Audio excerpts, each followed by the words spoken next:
Dr. Okech and I first started talking about having a human trafficking specific class a few years ago when we understood that students had pretty stereotypical or really myth-bound understandings of human trafficking. In the fall of 2021, we had a social work special topics class called The Foundations of Human Trafficking, where we really looked at the basics of trafficking, whether that be sex or labor trafficking, whether that was domestic in the US or internationally as well.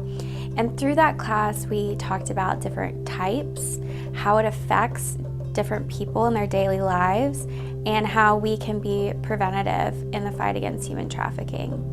I really wanted to create the class that I needed as a 22-year-old when I was already working in the anti-trafficking movement but didn't have a great expanse of knowledge. And so through this class, we really have built in the philosophy, theory, practical skills, guest speakers who are actually doing the work on all different levels so that every student who comes through this course will have a really unique and deep understanding of the issue. One of my favorite takeaways was talking about supply chain and labor trafficking and having each of the students identify how many slaves could have been in the production line of some of their everyday items. Seeing that realization dawn on their faces and how that was human trafficking as well was really interesting to see, and to see how they committed at the end of class to really making a change about how they consume everyday items because of that.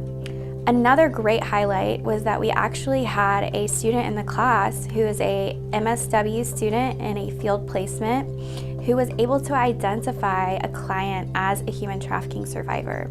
And that would not have happened if she hadn't learned the signs in the class. And so being able to spot the signs, to know the differences between myths and realities of human trafficking and how to get involved on a local and global level are so important to really spread awareness about human trafficking.